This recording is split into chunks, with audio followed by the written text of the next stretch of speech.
This is part 3 of a short guide to the whole Bible. And although we're on part 3 of 8, we are still in the very first book of the Bible, the book of Genesis. And there's a good reason that we're focusing so much on that book.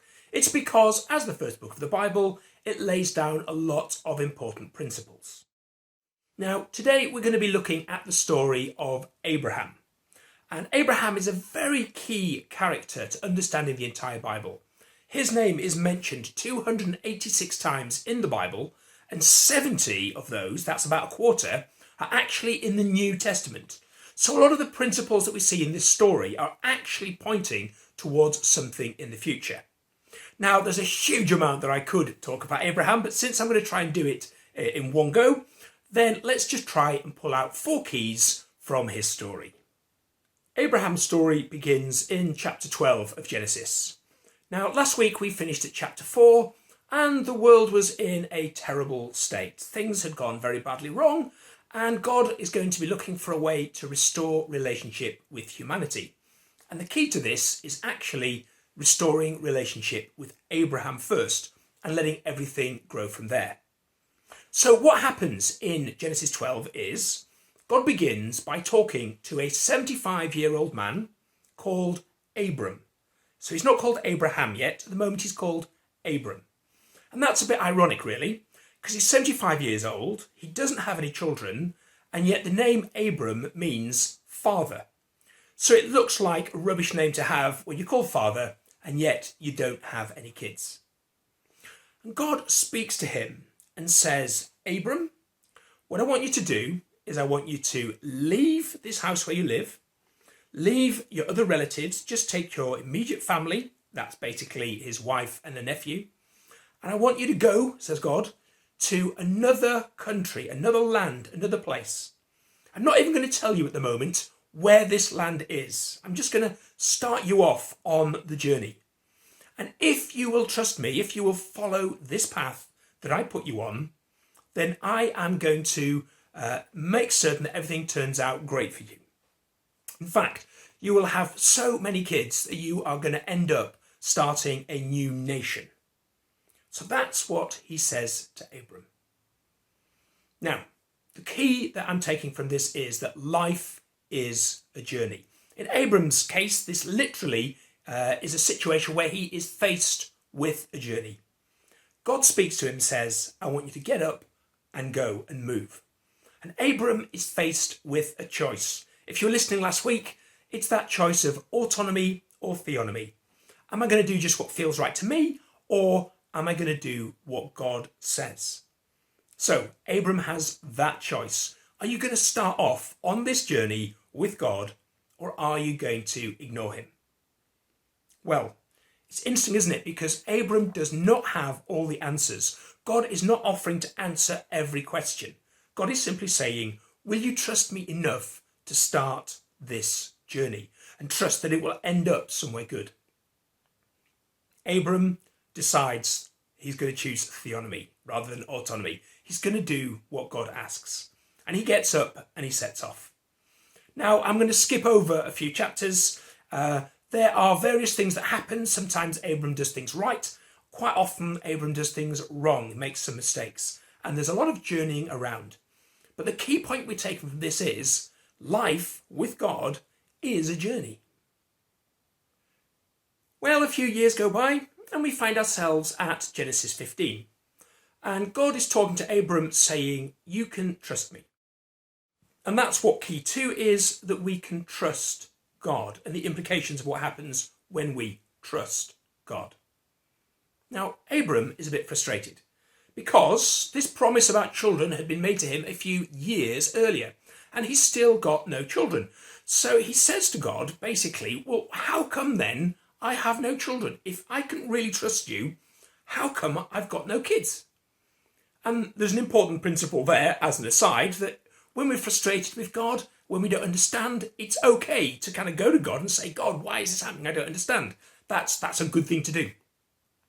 Well, God says to Abram, go outside, Abram. Now it's the middle of the night. He says, Abram, look up at the sky. So Abram looks up and he can see the thousands of stars. And God says to Abram, You are going to have so many descendants. There will be more than the stars that you can see in the sky. So many grandchildren, great-grandchildren, all that. They are going to be more numerous than the stars. And Abram looks up, and it says he believed God. He believed what God was telling him. He trusted what God was saying to him. That is an absolute key thing. Because in verse 6 of Genesis 15, something important happens. God says, "And the Lord counted him as righteous because of his faith." You see, Abram was not a perfect person. He was not a righteous person. He'd made a lot of mistakes, and if you know the story, he's going to make some even bigger ones in the future. But God is not going to treat him according to what he does. He treats him according to what he believes. He believed God, and God says, right, I'm going to treat you, I'm going to consider you as if you're a righteous person. Not because you are righteous in what you've done, but simply because you believe me, because you trust me. And this is pointing towards a very important principle that comes up in the Bible again and again. I'm going to be coming back to this in a couple of weeks' time, which is that belief in God is far more important in our relationship with him than what we actually do with whether we are sinning, not sinning, all that kind of stuff. It's actually our faith, our trust in God, which is the most important thing. Well, a few more years go by, and when we get to Genesis 17, Abram now is 99 years old. It is 24 years since he was given that initial promise, that initial go off on this journey and I will give you children and you will become the father of this great nation. And at this point, God starts talking to Abram and he says, I'm going to make a covenant with you. And this key is key number 3, that God works through covenants. Now, if you want a full explanation of covenants, then in part 4 of our communion series, which is on the website, you can find out a lot more about it. But let me just very briefly explain to you what a covenant is. So a covenant is like a deal, an arrangement, like a contract between two people, or in this case, between people and God. And when God comes offering a covenant, there are certain features that are there basically every time. And if you look at all the covenants that God offers through the Bible, then they have these features. And we can see from this that God works through covenants. So what are those features?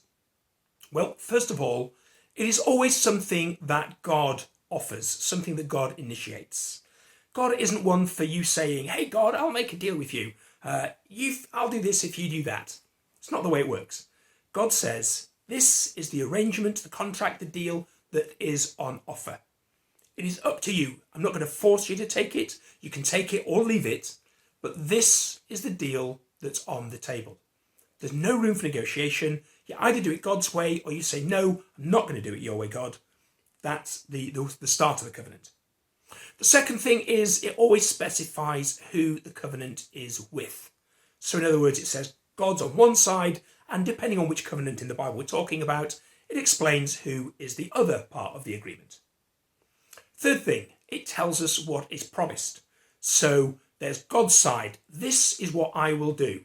This is what I'm offering. In this covenant, I am saying I will make this deal with you and I will do these things. And then the next feature of the covenant is the requirements. God says, but on the other hand, I expect these things of you. I expect you to fulfill your half of the deal. Next feature is that God will never break his covenant. It is there several times in Scripture. God promises again and again that he will never, ever break the covenant. Now, that doesn't mean the covenant lasts forever with a person, because, of course, a person can break the covenant. But if the covenant's broken, it's never because God breaks it. It's always because the person or the people, the group that God makes the covenant with, those are the ones who break the arrangement and break the covenant. And lastly, there is a sign. There's always a sign for the covenant. In other words, it's something which you can keep coming back to, which every time you see it well then that reminds you that this deal is in place, that this arrangement is there. Like with the first covenant in the Bible, when God says there won't be another flood, he puts a rainbow in the sky. That is a sign of a covenant. We're going to come to communion later. That is a sign of the new covenant when we drink that cup in communion. But this is a different covenant that God is making with Abram. So this is basically what it works. This covenant is going to be between Abram and his son and his grandchildren, all the descendants who come after him. And basically the covenant says God will look after them and grow them and prosper them as long as they follow the commandments that God sets. If they do what God asks them to do, God will always look after them and make certain that things turn out right. And the sign of this covenant is circumcision, a cutting of the flesh. And this can be a recurring theme with covenants. In fact, the original word for covenant in the Hebrew comes from a word that means cutting. And part of the reason for that is that when in the Old Testament two people made a covenant, then they would get a sacrifice, an animal, something like that, and they would literally cut the animal or the animals in half and make a little path between the two halves. And the people who were starting that covenant would walk down the middle between them. It's called cutting a covenant. So the sign of this particular covenant was circumcision. Now this is also the point where God changes Abram's name. He says, you are no longer going to be called Abram, but from this day you will be called Abraham. Abraham. And whereas Abram means father, Abraham, one meaning of it is a father of a multitude or a father of many. And God says, because you are going to be a father of nations, we're going to call you Abraham from now on.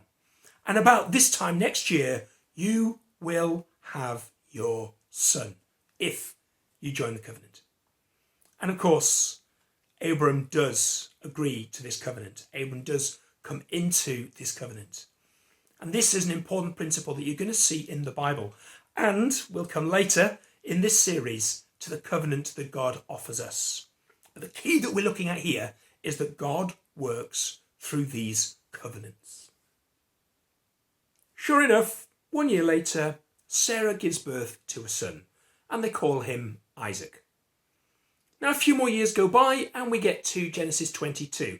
And this is the last part of Abraham's story that I'm going to be talking about today. Now, in Genesis 22, we don't know how old Isaac is. As we'll see from this next bit of the story, he's old enough that he can carry a big weight of wood on his shoulders. So he's probably at least a teenager. Now, in this chapter, God asks Abraham to do something very strange. Something that initially is shocking and revolting and abhorrent to us.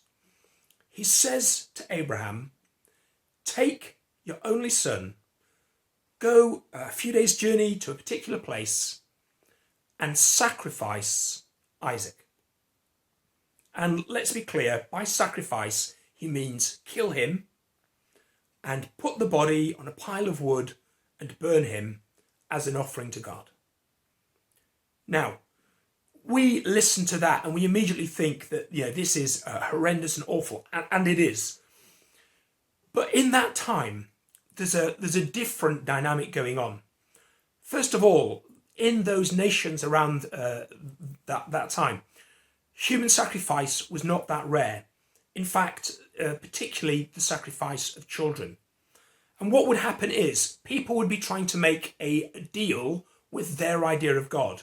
They'd be saying, God, if I give you something precious, then I expect you to do something worthwhile, something expensive for me. So I will give up a child, and in return, I expect you to do big things for me. So when Abraham is told this, although it's a shocking thing, it's not different to the culture that is around him. So he says, well, if that's what God wants, maybe that's what I'll have to do. So he sets off with his servants to go to that place. Now we know that he is still trusting God, because when he gets near the end of the journey, he goes off with Isaac, and he specifically says, we are going to come back. Both of us are going to come back. When his son Isaac says, I can see there's going to be a sacrifice here. I can see you've got something to start a fire. I can see I'm carrying the wood. But where is the sacrifice? Where is the lamb? And Abraham in faith says, God is going to provide the sacrifice. He's going to provide the lamb. Well, they set the wood ready for the fire. And it gets to the point where Abraham actually lifts up his knife. And he is obviously thinking, well, is this what I have to do? And then God calls to him and says, no, Abraham, don't do it. You don't need to sacrifice your son. Now, there's a lot of things going on here that we want to understand. The thing that hits Abraham most, to the point that we're going to come out to in the end, is that God sees. And when there's a problem, God sees to it. So that's basically the overall thought that's coming out of this. But let's look at why. I think it's important straight up to say God never has and never will agree with human sacrifice. There are many verses in the Bible where God specifically says that it's an abhorrent thing, it's a terrible thing, and it should never happen. And actually, what is happening in this case is Abraham is prepared to sacrifice his son, and God is actually showing him, you're not going to need to do that. You don't need to sacrifice your son. It's good that you be prepared to, but actually, that's not the kind of God that I am. There's also something pointing towards the future here. Because at the moment that God says to Abraham, don't sacrifice your son, suddenly Abraham turns around and he sees that there is a sheep caught with its horns in a bush. And that is the sacrifice to be made. So Abraham doesn't have to sacrifice his son because actually God has provided an alternative sacrifice. And this is pointing towards a future where God is not going to spare his only son, that Jesus is going to come, and as a free will offering, he is going to lay down his life, and he is going to die as a sacrifice. So God is pointing towards a future where something like this is going to happen. And after this goes through and Abraham sacrifices the sheep, he renames that place and he calls it Jehovah Jireh. Jehovah meaning the Lord, the self-existent, eternal one who will know us personally. That's all summed up in the name Jehovah, and the word Jireh. And you may have heard that the word Jireh means to provide. And there's kind of a sense where that is true, but that's actually not the main sense of it. That word occurs around 1,300 times in the Bible, and it's translated as provide on only 6 of those times. What it actually means is that God sees. And in a sense, it means God sees to it. It does mean he provides, in the sense that when he sees there's a problem, he'll deal with it. You might have had that situation where you point out a problem and somebody says to you, yeah, I'll see to it, meaning I will provide the solution. So it is true that God is the provider, but he's the provider because he's watching. He's the provider because he will see to it. He saw what was happening with Abraham's trust, and he provided the only sacrifice that Abraham was going to need. He provides the only sacrifice we will ever need in Jesus. God sees to it. So there's 4 keys that we learn from the story of Abraham.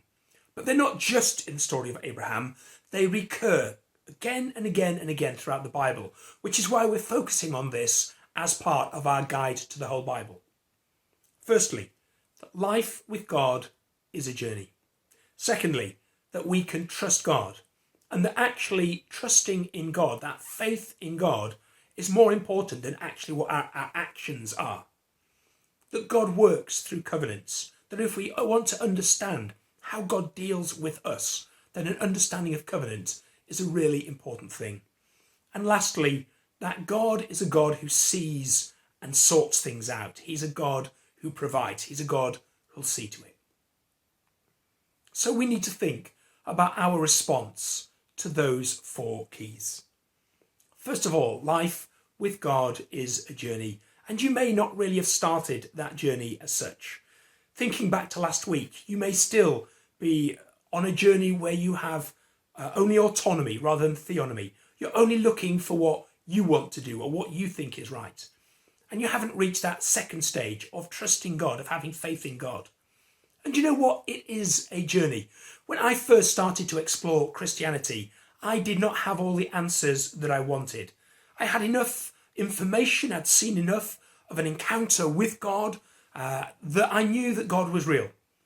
And I knew that if I trusted him, that God would make things turn out in the end and I would get my answers in the long run.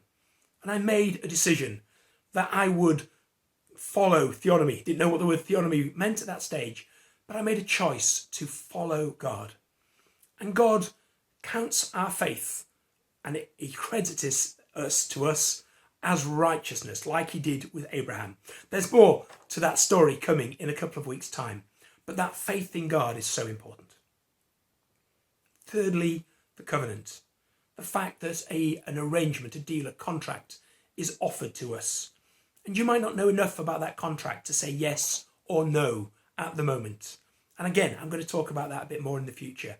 And if you're watching the live version of this, then when we come to communion, I'm going to talk about a bit more about that. Because the cup in communion is the sign of our covenant, our new covenant with God. And lastly, God sees to it. If you will start this journey with God, if you will put your trust in him, if you will agree to this covenant, if you will put yourself in that covenant, which God will never ever break, well then God will see to it in your life. Sometimes we call on God when actually we haven't made a decision to follow him. We haven't initiated this contract. We haven't said, yes, I want to be in. We say, God, I want to do whatever I like with my life, but I just want your help when it suits me. And God says, well, that isn't really the way that it works.